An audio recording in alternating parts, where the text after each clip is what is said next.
Madame, Monsieur, bienvenue encore une fois de plus dans cette émission que vous avez le plaisir de nous choisir pour vous informer. Nous recevons sur ce plateau encore une fois de plus le président du conseil d'administration, Monsieur Adolphe Amisima Koutano. Il est venu en réaction d'une interview qui est passée sur notre chaîne de télévision d'un journaliste qui est venu pour apporter sa version de fait concernant le détournement lié aux 417 000 $ pour les détournements dans cette entreprise où on accuse le directeur général d'avoir détourné ces montants. C'est dans ce cadre que nous le recevons sur ce plateau pour essayer un peu d'éclairer la lanterne de l'opinion. Sans plus tarder, je m'en vais vers mon invité pour lui dire bonjour et bienvenue dans cette émission Débat ouvert. Bonjour Madame Fez et bonjour à tous nos téléspectateurs. En tout cas, le plaisir est encore pour nous de vous recevoir sur ce plateau, une fois de plus. Merci, comme je l'avais annoncé. Toutefois, à chaque fois que le besoin va se présenter, donc on sera toujours permanent. En tout cas, merci. Au cours de cette émission, nous allons également aborder certaines questions d'actualité et nous entrons dans le vif de notre sujet. Après la diffusion, bien sûr, sur notre chaîne de télévision, la RTVS 1, d'une interview exclusive que vous nous avez accordée dans notre chaîne. Et il y a un journaliste d'investigation, à la personne de Luidor Balekelaï, qui est passé pour confirmer qu'il n'y a pas de détournement au sein de l'entreprise OGFREM et il met quiconque au défi qui le contredira d'apporter des preuves. Et aujourd'hui, nous sommes en face de vous, le président du conseil d'administration de cette entreprise. Est-ce que aujourd'hui, étant que président PCA, pouvez-vous nous apporter des preuves pour montrer réellement qu'il y avait un détournement ou il y a détournement au sein de l'OGFREM? Merci beaucoup Madame Feza et merci à votre chaîne parce que personnellement j'ai eu l'opportunité de le suivre, même si ce n'était pas au pays, mais je l'ai suivi religieusement et j'ai compris qu'il y avait des éléments qui lui manquaient. Et comme il a demandé quiconque pouvait avoir une contradiction, je l'ai contredit. Je lui ai dit clairement il y a eu bel et bien détournement à l'office de gestion du fret multimodal par rapport à la somme dont vous avez fait allusion, les 417 000 $, qui n'a pas respecté la procédure, qui n'a pas été retracé au sein de l'OGFREM. Ce n'est pas à lui de venir donner des leçons à la population congolaise. Je dois le rappeler, Luidor Balekelaï, je l'ai connu en tant que journaliste et après, il s'est transformé de journaliste à un membre d'un parti politique qui s'appelle AFDC. Je ne m'attaque pas au parti politique, mais c'est ça sa casquette parce qu'il fut aussi candidat député national, il n'a pas été élu et par conséquent, je vois, il s'invite à ces débats. Par conséquent, je le mets à défi. Comme lui, il a les preuves plus que moi, comme lui, il gère le GFLM plus que moi, et je comprends, peut-être qu'il peut y avoir une complicité où il y a certains documents qui sont mis à la disposition des journalistes au lieu de donner à celui qui préside les conseils d'administration de l'OGFREM. Je suis perdu, madame. Je vous confirme et je confirme l'opinion qu'il y a eu bel et bien détournement et nous allons nous assumer quant à ça. Pour se référer toujours au journaliste Luidor Balekelaï qui dit que vos sources d'information vous ont mal orienté et selon lui, c'est plutôt autre chose au-delà de ces mots détournés. Bon, il y revenait à lui de pouvoir définir un autre mot. J'ai étudié les finances dans ce pays. J'ai étudié l'économie dans ce pays. J'ai fait les hautes études de la défense et de sécurité sur le plan stratégique dans ce pays. J'ai fait l'intelligence émotionnelle et économique à l'université de Wuhan en Chine. Ce n'est pas à lui de m'apprendre. Je sais ce que je fais. Je connais ce que j'ai entamé comme processus et ce que j'ai déclaré devant vos micros et j'assume en tant que président du conseil d'administration. Nous sommes un établissement public de l'État. Ce n'est pas un établissement public d'un parti politique. Et deuxièmement, nous avons les textes réglementaires qui sont les statuts, les règlements et d'autres lois qui nous accompagnent tout au long de notre gestion. Et par conséquent, il est reconnu à chaque organe de pouvoir exercer correctement le rôle qui lui sont accordés en tant qu'organe. Mais malheureusement, ce que nous décrions aujourd'hui, ça ressort aussi de cette manière de voir les choses du journaliste qui se présente sur une casquette, mais malheureusement, ce n'est pas la casquette qu'elle a, et ce n'est pas la casquette qu'il a qui fait parler de lui, mais lui, il se déguise, donc il est sous une autre forme pour emprunter peut-être la casquette d'un journaliste. Je suis perdu, et par conséquent, moi d'ailleurs, je suis quelqu'un qui aime les débats, comme lui, il a plus d'informations que moi, je préfère aussi les rencontrer une fois, s'il est possible, pour qu'on en débatte. C'est ce qu'on appelle détournement.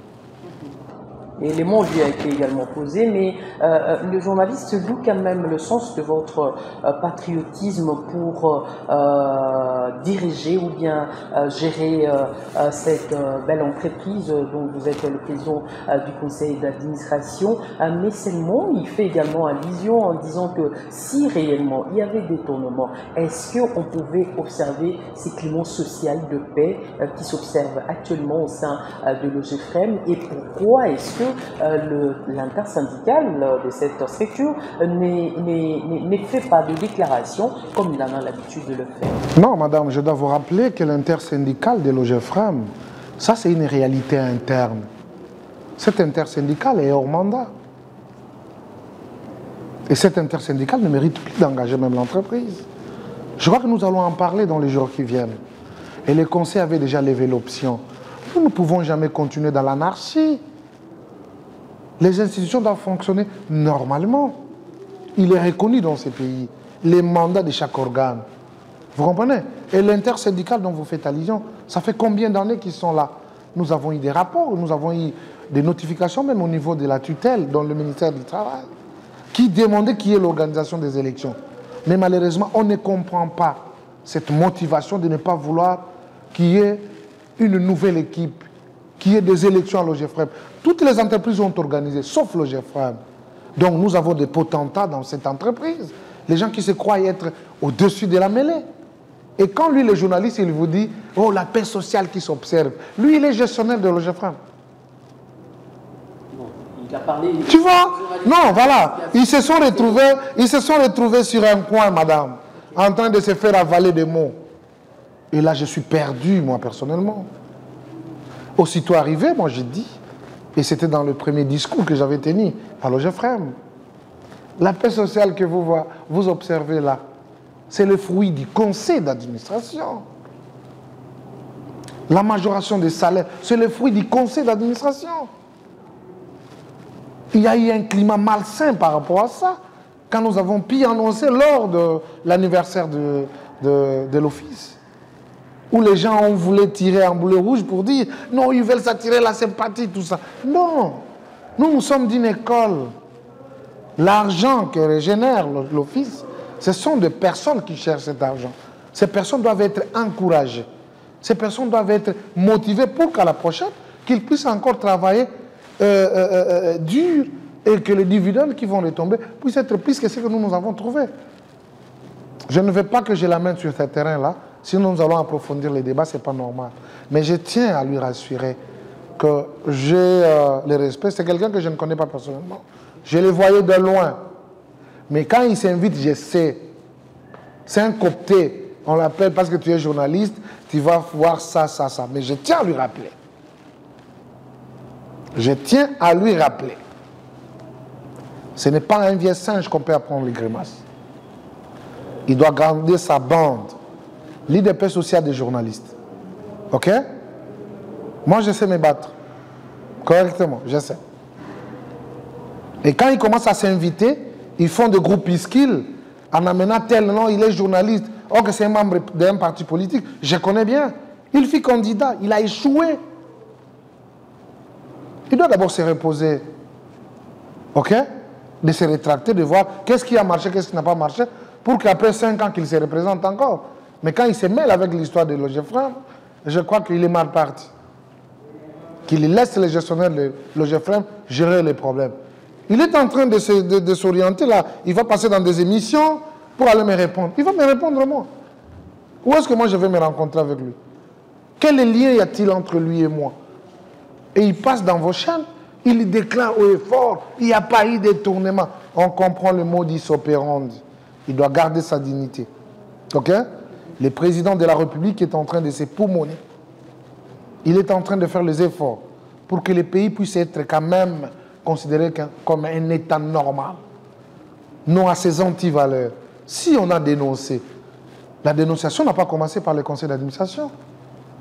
La dénonciation a commencé par l'intersyndicale de Logefrem.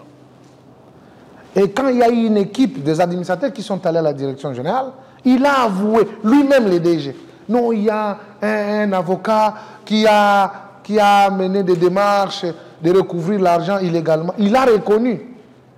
Mais in fine, il dit non, je ne connaissais pas. Mais dans les écrits, dans les documents, on nous a brandi les documents où lui-même a accepté. Qu'est-ce qu'on peut dire? Qui est le numéro 1? Le directeur général, c'est un coordonnateur. C'est lui qui est au chapeau là-bas, au niveau de la direction générale. Alors, qu'est-ce qu'il faut faire? L'organe de contrôle que nous sommes. C'est peut-être parce que j'ai signé en bas, ce n'est pas une décision du président du conseil. C'est une décision du conseil d'administration. J'étais absent du pays. J'ai trouvé que les administrateurs ont encore... non, ils ont encore écrit au ministre. Parce que par rapport à la production du directeur général, ça n'a pas rencontré parce qu'il y a eu beaucoup de mensonges à l'intérieur. Pourquoi ne pas dire la vérité? Une fois avoué, ta moitié pardonné. Quand ils ont engagé des procédures, ils ont demandé à qui? C'est-à-dire pour eux, le conseil n'existait pas. La direction générale peut tout faire, peut s'écarter de la logique, elle ne peut pas être contrôlée, parce que ils sont qui? Nous sommes régis par les textes, et je crois que c'est par rapport à ces textes où nous tirons notre force, et le conseil ne va pas baisser les bras par rapport à des comportements qui sont peu orthodoxes dans le cadre de la gestion de la ressource publique. Il y a des instances, il y a partout, et je dois vous dire, madame, moi j'étais invité par le procureur général de la République, et je suis allé faire la déposition. Ils m'ont demandé, ils m'ont posé des questions. Et c'est pour la première fois, je tiens d'abord à remercier notre justice. C'est comme ça qu'on veut. Moi, ami, si je ne suis pas... oui, je ne suis pas au-dessus. S'il y a quelque chose que je dois être interpellé pour que je réponde de mes actes, en tout cas, moi, ça m'a réjoui. Et quand ils m'ont posé des questions, c'était juste tout ce que nous échangeons ici. Celui qui allègue les faits n'a qu'à porter les preuves. J'ai déposé aussi. Et je crois qu'ils ont fait aussi pour les autres. Nous attendons la suite. Parce que ça ne peut pas aller comme ça. Vous comprenez? Parce qu'on paye les gens l'argent. Ils en ont. Ou on paye les gens l'argent pour aller nous défendre. Défendez, vous êtes journaliste. Mais in fine, en soi-même. Un avocat, je veux que les gens me suivent, qui bénéficie justement d'un salaire chaque fin du mois. Même ça, ce n'est pas appelé salaire. Mais il y a un contrat qui lie les cabinets de cet avocat ici à Logefrem. Et on les paye 1500 $ par mois. Qui est procès ou pas procès. Ici aussi, on n'a pas beaucoup de procès. Depuis qu'il est arrivé, maintenant, on commence à avoir des procès imaginaires. Ça n'a pas commencé avec les 417 000. Il y a eu les dossiers de 90 000. Il y a eu des dossiers de 50 000. Il y a eu des dossiers de 40 000. Donc, c'est maintenant que Logefrem est en justice avec ses cabinets d'avocats. Alors, du 17 novembre au 2 février, les comptes de Logefrem ont été fermés, bloqués par l'IGF. OK? Il y a eu juste l'autorisation de payer les gens les salaires, les frais funéraires, frais de santé et les frais de fonctionnement. Par exemple, les cas de payer les cabinets d'avocats n'étaient pas repris sur les besoins ou les urgences que Logefrem devait faire. Et c'est au 2 février qu'on a débloqué les comptes. Mais il y a encore une restriction. Mais l'opération a été effectuée quand, madame? les messieurs bloquent les comptes de l'OGEFREM au mois de décembre. L'argent a été payé au mois de janvier. Or que les comptes de l'OGEFREM sont bloqués. Et par quelle magie ces messieurs a eu les coordonnées du partenaire de l'OGEFREM? Parce que le mandataire n'est pas collaborateur d'un avocat. L'avocat a un contrat avec l'OGEFREM, non avec un mandataire. Vous comprenez? Et ils ont commencé à échanger. Voilà toute la documentation depuis l'ère début de la conversation. Même la pression qui a été émise justement pour qu'ils payent l'argent. Tout ça, ce sont leurs conversations. OK? Et maintenant, ils ont utilisé quelle législature? Parce qu'ils sont allés prendre l'argent en Afrique du Sud. Nous, là-bas, on n'a pas de compte. Les messieurs en question, quand ils récoltent notre argent, ils les versent dans le compte de l'OGEFREM. Ici, nous avons Raobank, nous avons les autres banques. OK? Mais vous retirez l'argent à la source en Afrique du Sud. Et ce n'est pas même traçable au niveau de la trésorerie. OK? Mais on devait remarquer qu'il y a eu quand même une perte, justement quand on vérifiait les documents pour voir que non, les messieurs en question en Afrique du Sud, par rapport au résultat final, c'est-à-dire chaque fin du mois, on remarque qu'il a retiré plus de 417 000 $. Oh, c'était quoi? Oh non, j'ai reçu des injonctions venant de la direction générale. Maintenant, nous, on devait être rassurés. C'est quel document qui lui a rassuré de pouvoir faire cette transaction? Et on a compris qu'il y avait un document du directeur général qui a nié, le directeur général qui a nié pour ne pas reconnaître que les faits ont été orientés par lui devant les administrateurs, il les refuse. On n'est pas ennemis, nous sommes les travailleurs de l'État. Quand il y a quelque chose qu'on vous reproche, venez à l'organe pour expliquer qu'est-ce qu'il y a eu au juste. Vous, en tant que gestionnaire au quotidien, vous avez affecté les dus pendant une période où les comptes étaient fermés. C'était sous l'ordre de qui? Parce que nous tous, nous sommes soumis à donner le plan de décaissement à l'équipe de l'IGF, qui sont permanents ici. Toutes ces personnes sont là et les équipes sont là. Ils n'ont pas validé aucune dépense dans ce sens par rapport à cette facture. Et nous avons les notes qui nous ont été envoyées par l'IGF. Toute la dépense a été rejetée jusqu'à aujourd'hui. C'était par quelle magie?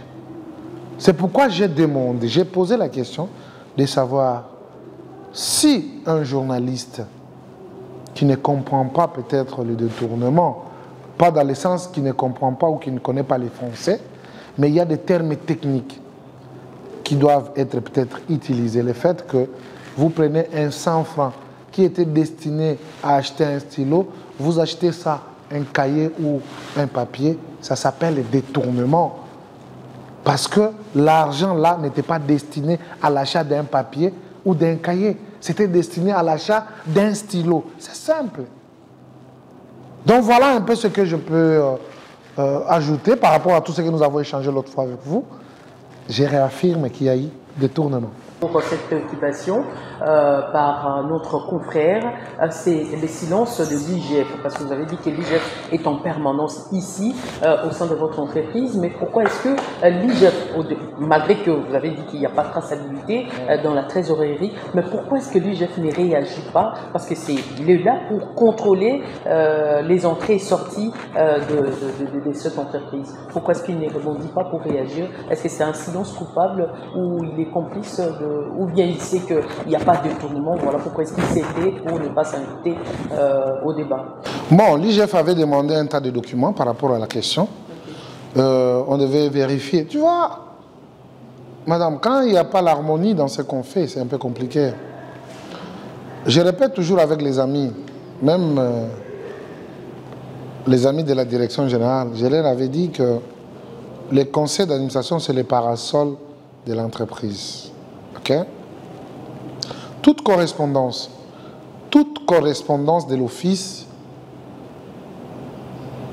les conseils d'administration a le droit d'être copiés. Parce qu'on ne peut pas avoir d'autres informations qui nous échappent. Alors, en quoi nous sommes responsables? Mais il y a des amis qui font des choses à dessein. Okay?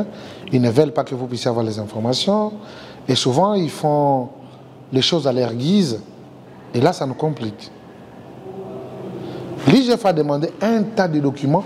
Et c'est par là où je vais d'abord remercier l'inspection générale des finances. Parce qu'à chaque correspondance, je suis toujours copié. Et je devais savoir où est-ce qu'ils sont. Parce qu'il y avait quand même un timing. C'était dans 72, je crois. Ils devaient fournir ça. Et nous attendons la suite. Ils ont demandé l'adresse, les adresses des mandataires, leurs numéros, leurs coordonnées, les transactions qui ont été effectuées de telle date à telle date. Donc voilà un peu ce qui est en train d'être fait. Et je pense que cela ne restera pas une lettre morte. Mais il n'y a pas, jusqu'alors, on peut dire qu'il n'y a pas encore un résultat ou bien prononcé du côté de l'IGF. Bon, je crois que l'IGF a entamé une procédure. Okay. Je crois à elle. Combien de temps? Non, c'est-à-dire c'est à travers ce document où l'IGF va pouvoir donner son plan d'action ou bien son plan du travail. Mais à ce que je sache, l'IGF sait déjà que les amis ont affecté le moyen sans leur autorisation. Parce que ça devait aussi nous préoccuper en tant qu'organe de contrôle. Okay? Le travail que l'IGF est en train de faire, c'est notre travail aussi à l'interne. Et souvent, quand nous restons bouche bée, sans pour autant se prononcer sur une question, apparemment, nous aussi, nous sommes complices. Et c'est pourquoi vous verrez qu'il y a beaucoup de gens qui se demandent « Non, vous voyez, est-ce qu'il y a un problème entre les PCA ?» Mais pourquoi vous personnalisez les PCA? C'est le conseil d'administration, ce n'est pas moi. Vous comprenez? Il y a un point inscrit à l'ordre du jour. Quand on le met sur la table, et le DG fait partie, il est administrateur, il doit entrer dans les débats, il doit amener des arguments convaincants pour que nous puissions fonder une idée ou une résolution qui va baser sur le vrai. Alors, si on argumente mal, si on ne donne pas ce qu'il faut pour convaincre les autres, et les autres ont un argumentaire plus valable, et on passe au vote, ici c'est la démocratie. Ici, ce n'est pas ainsi dit le président du Conseil, non. Monsieur le Président, vous avez le souci de bien conduire ou bien de bien faire les choses, et tant qu'organe de contrôle également, président du conseil d'administration, qui est censé tout voir, tout connaître, et vous avez soutenu ici dans votre argumentaire pour dire que c'est l'avocat ou bien le cabinet d'avocats là n'était pas à sa première forfait. Oui. Et pourquoi est-ce que pendant tous ces temps, Monsieur le Président, vous ne l'avez pas dénoncé? Et que c'est l'affaire de 417 qui fait jaser, qui fait parler d'elle. On avait déjà commencé cette histoire, Madame, depuis. Okay. Et c'est la goutte qui va déborder la vase. Mais je crois que nous nous sommes adressés à l'autorité des tutelles, qui souvent nous avons du mal à avoir des retombées de tout ce que nous adressons à lui. C'est ça le problème, c'est ça notre difficulté. Et c'est dû à quoi, monsieur le président? Je ne sais pas. Est-ce que les documents lui parviennent? Je ne sais pas. Ou bien on ne veut pas nous répondre? Je ne sais pas. Je félicite quand même le président de la République de nous avoir donné déjà un Premier ministre. C'est un vœu. Ouais. Parce que j'avais écrit au Premier ministre récemment plus de 4 correspondances de lettres mortes. Ça ne fonctionne pas comme ça. Mais est-ce qu'aujourd'hui, à l'heure où nous parlons, est-ce qu'il y a cette possibilité, d'autant plus qu'il y a de faits qui condamnent, ou bien qui met en accusation le cabinet d'avocats, est-ce qu'il y a possibilité de pouvoir l'entamer en justice? Nous voulons sauver l'entreprise. L'argent, ce n'est pas notre argent ou l'argent de notre famille. C'est l'argent de l'État. Okay? Et que, si je me rappelle des dires du président de la République, il recommande toujours à chaque organe, chaque institution, de bien jouer son rôle. Le président ne sera pas partout. Nous savons, nous sommes les enfants du président. Nous sommes ses enfants. On sait de quoi notre père est en train de souffrir. Mais il y a certains qui rigolent. Il y a certains qui se frottent les mains. Parce que d'ici 2026, 2027, hein, ils vont prendre d'autres positions en croyant que l'UDPS va lâcher. Ils oublient que le rôle d'un parti politique, c'est de conquérir le pouvoir, de les garder le plus longtemps possible. Je ne peux jamais accepter qu'il y ait des gens qui vont noircir notre calendrier, qui vont noircir notre chemise blanche pour justifier leur forfaiture en disant que non. C'était Chilombo qui gérait. Parce qu'ils viendront avec ce discours. Hein. C'est Chilombo qui gérait. Oui, Chilombo est là et nous allons démontrer de quoi nous sommes capables selon la recommandation de nos textes, les statuts, les règlements de l'intérieur, la Constitution et les lois de la République. Et en ce que je sache, Monsieur le Président de la République est le père de la nation. Il est le père de tout le monde. On sait comment ça se passe. Mais au-delà de ça, Monsieur le Président, vous avez soulevé une question très capitale ici pour dire qu'il y a beaucoup de gens qui personnalisent maintenant ces affaires, pour dire que c'est les présidents du conseil d'administration, c'est les directeurs généraux. Est-ce qu'aujourd'hui on peut, en face de notre public, pour dire que est-ce qu'il y a un problème particulier entre vous et les directeurs généraux? Non, ce que je dois rappeler d'abord aux gens, il est plus âgé que moi. Donc, même les gens avec qui nous sommes en relation amicale, lui, il est lointain d'être là. On s'est vu pour la première fois et je lui ai accordé justement ma sympathie et je lui ai dit que, monsieur le DG, mes relations sont vos relations aussi sont les miennes. Je vais commencer quand même à vous montrer que j'aime que nous puissions marcher ensemble et qu'on montre quand même l'exemple aux autres. Parce que souvent dans des entreprises, hein, il y a toujours un problème, PCA, DG, tout ça. J'ai compris maintenant le nœud du problème. Je l'avais amené chez Maman Marthe. Moi. J'ai amené le DG chez Maman Marthe. Pour qu'il se connaisse avec Maman Marthe, c'est moi qui l'avais amené. C'est pour vous dire qu'il n'y a pas un problème. Donc on ne peut pas dire que c'est un conflit de génération. Pourquoi un conflit de génération? Nous avons trouvé des gens dans cet établissement qui avaient leur comportement. Ok? Ils se sont habitués à un comportement. Et je me rappelle à chaque fois quand on discutait entre nous, on s'est parlé, on disait, nous devons laisser cet embrouille justement des travailleurs.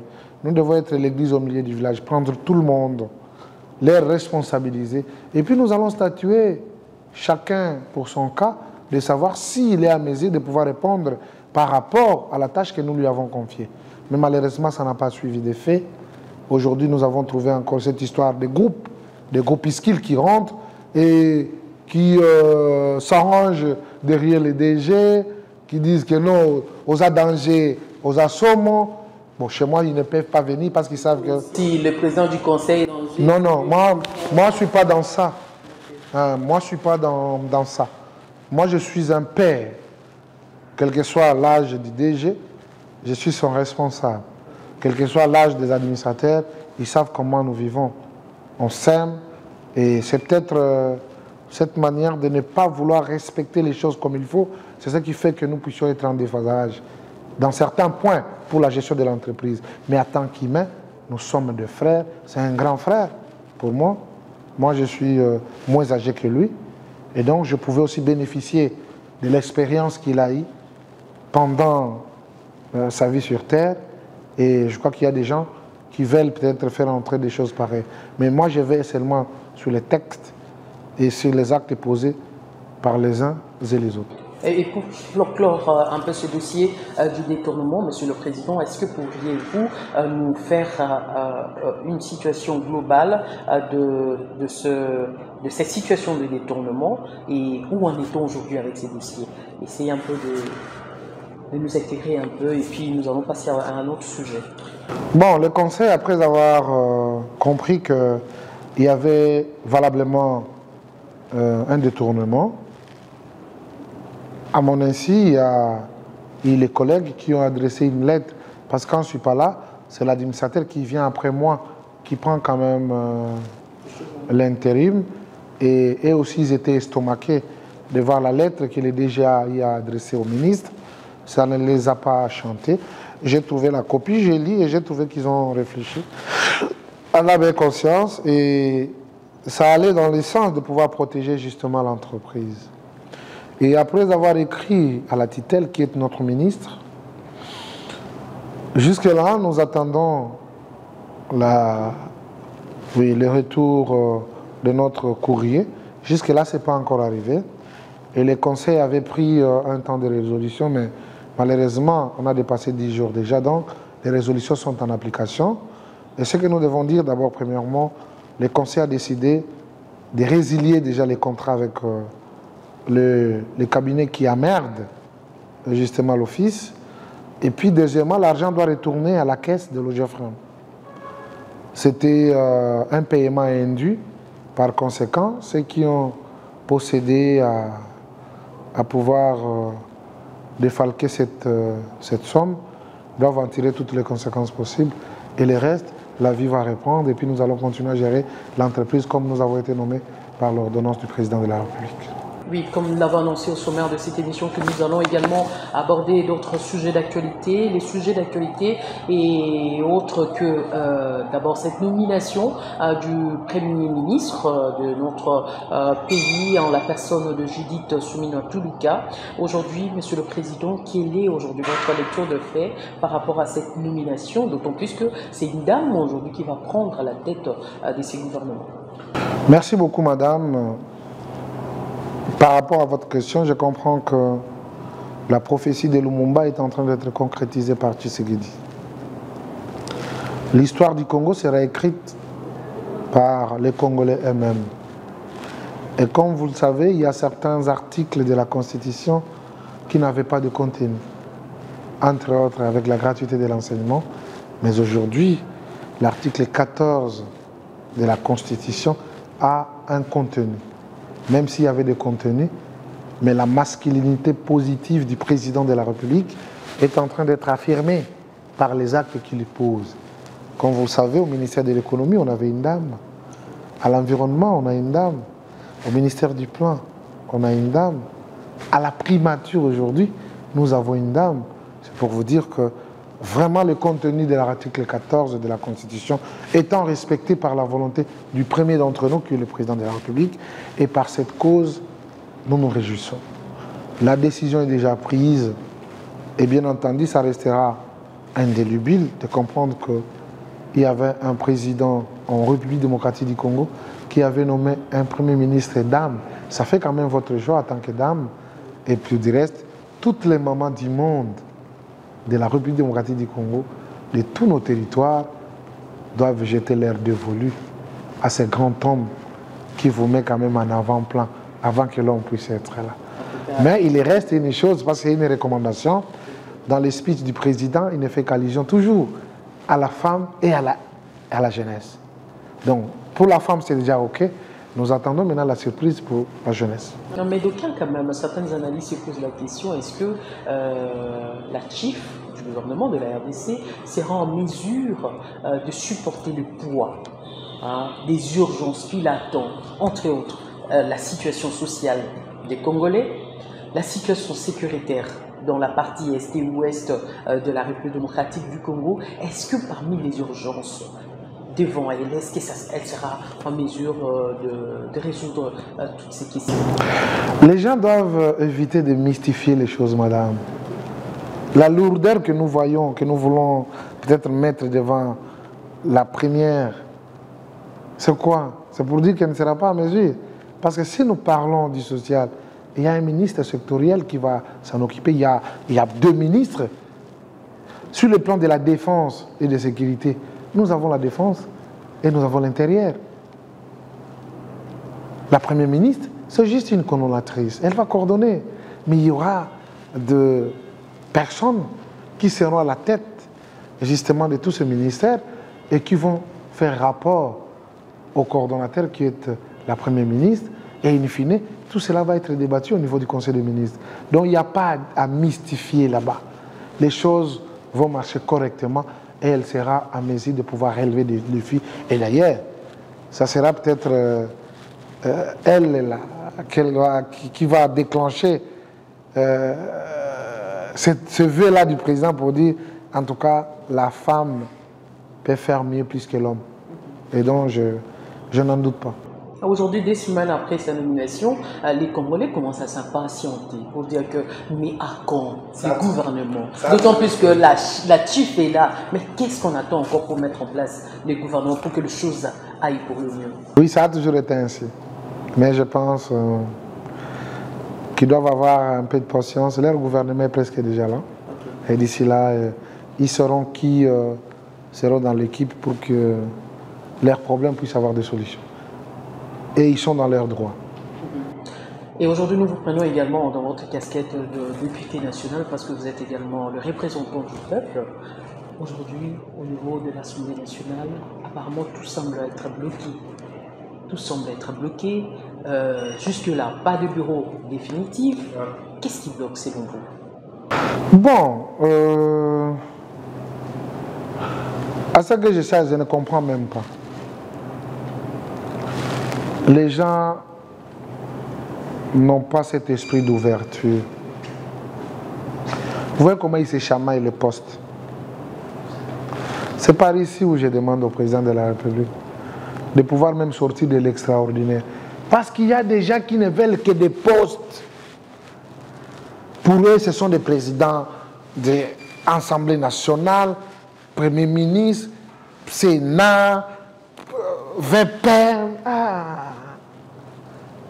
J'avais suivi une émission de votre confrère ici. Est-ce qu'il y a toujours des gens? Donc pour eux, ce sont eux qui ont quand même fréquenté cette école ministrale. Ça sera aussi mieux que le président puisse sortir de l'extraordinaire et de démontrer que tous les Congolais sont importants, madame. Ils peuvent faire mieux. Le diplôme le plus considérable par rapport aux gens qui se disent non, j'ai fait des bonnes études, c'est avoir un bon diplôme d'État. Ouais. C'est là où on nous forme. Le reste, là, c'est une continuité, c'est une complémentarité de la connaissance. Mais si tu n'as pas une base, tout ce que nous vantons là, parce que dans ce pays, nous avons connu les porteurs de diplômes. Ils sont nombreux. Je fais mes études aux États-Unis, en Belgique, en France. Mais ces études n'auront que des contenus, c'est par rapport aux actes que vous posez sur place. Tous ceux qui ont occupé des postes ministériels ici, ils ont fait des études en Europe, en Asie, en Amérique. Où est le Congo aujourd'hui? Qui nous laisse en paix. Ça ne demande qu'une détermination, l'amour du Congo et des Congolais. Ça nous suffit.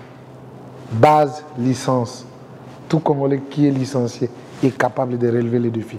Aux côtés du président de la République, il va faire mieux. Ce n'est pas seulement les porteurs de diplômes. Quand ils vont là-bas en Europe, même là où on fait des formations, on vous fait porter des toges là, noires, rouges. Non, je suis docteur, je dis, il ne faut pas embrayer les Congolais. Hein? Nous voyons là où les gens ont la passion de leur pays, ça avance. Mais ici, il n'y a que les gens qui veulent que le pays puisse être brûlé, parce que lui, il n'est pas là. Mais il n'y aura pas de la place pour tout le monde.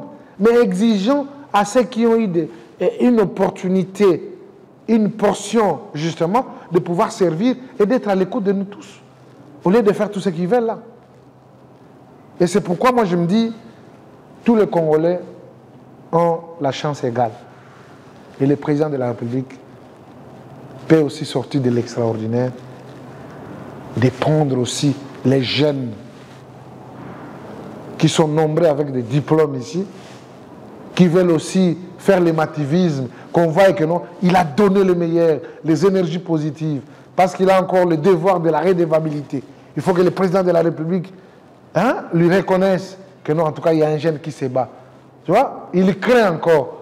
Mais ces gens ici, ils ont eu avec Mobutu beaucoup. Kabila n'en parle même pas. Mais là, ici.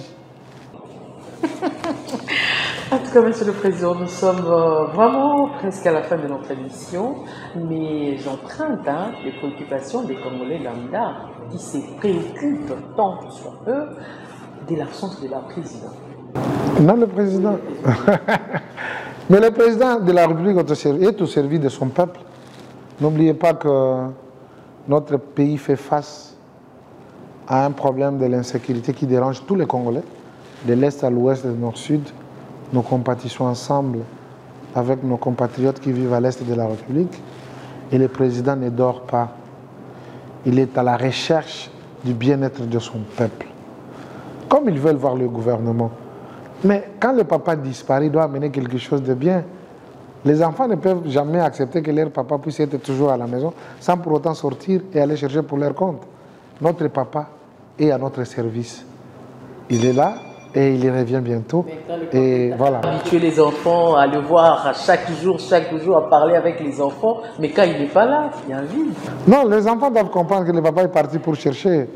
Et quand il va revenir, c'est nous tous qui serons joyeux. En tout cas, Monsieur le Président, nous sommes à la fin de notre émission. Je ne sais pas si vous avez autre chose à ajouter au-delà de tout ce que vous venez de dire. Vous pouvez le faire rapidement et puis nous allons conclure. Juste de rappeler à l'ensemble de notre peuple de quitter la distraction. Que chacun puisse respecter ce qui lui revient. Il ne faut pas emprunter tous les chemins. L'union sologue, il faut éviter. Notre pays mérite mieux. Il y a des gabarits. Il y a des jeunes dynamiques capables de relever les défis. Mais malheureusement, tellement que nous sommes habitués à nous haïr inutilement, à pouvoir nous donner des énergies négatives pour que celui-là ne puisse pas atteindre ses objectifs. Donnons les énergies positives, chers collègues, chers camarades. Le Congo nous appartient. Notre histoire, nous allons l'écrire nous-mêmes sans pour autant qu'il y ait l'intervention de l'Orient, de l'Occident. Le bonheur du Congo dépendra de la détermination de tout un peuple. Et je sais que le peuple congolais est très déterminé de pouvoir en finir avec cette histoire de l'insécurité derrière le président de la République et de nous battre pour le développement de notre pays. À nous, les membres de l'Union pour la démocratie et le progrès social, le rôle d'un parti politique, c'est de conquérir le pouvoir et de le garder le plus longtemps possible. Nous pensons qu'en tant que parti politique, nous avons encore d'autres mandats qui nous attendent. Même si le président puisse terminer son mandat, donc que les gens se tranquillisent. C'est toujours l'IDPS qui va rester au pouvoir. C'est toujours l'IDPS qui va construire la République. C'est toujours l'IDPS qui va donner le meilleur d'elle-même parce qu'on n'en a pas deux. On n'a qu'un seul parti politique, un seul patrimoine digne d'être appelé parti politique, c'est l'Union pour la démocratie et le progrès social. Jamais pressé, mais toujours prêt pour servir la nation congolaise dans ces 2 485 435 000 km². Donc, notre pays coûte cher et nous avons le devoir de le chérir, de l'aimer, de l'entretenir, parce que notre survie en dépend. En tout cas, merci. C'est à ces mots, Madame, Messieurs, que nous mettons un terme à cette émission. Je rappelle ici à nos téléspectateurs que nous avons reçu sur ce plateau le président du conseil d'administration, Monsieur Adolphe Amisima Koutanou. Avec lui, nous avons échangé autour de cette question liée au détournement et en rapport avec cette confirmation d'un de nos confrères qui est venu confirmer qu'il n'y avait pas de détournement au-delà de tout ce qui a été dit. Et lui étant que président du conseil d'administration, il engage cette entreprise et il nous a amené les éléments de fait liés à cette question. Et voilà, je crois que vous êtes réellement éclairé par rapport à cette situation et j'espère qu'il n'y aura plus de malentendus. Et c'est par là que nous mettons un terme à cette émission. Madame, Messieurs, merci de nous avoir suivis et restez branchés sur nos programmes. Au revoir.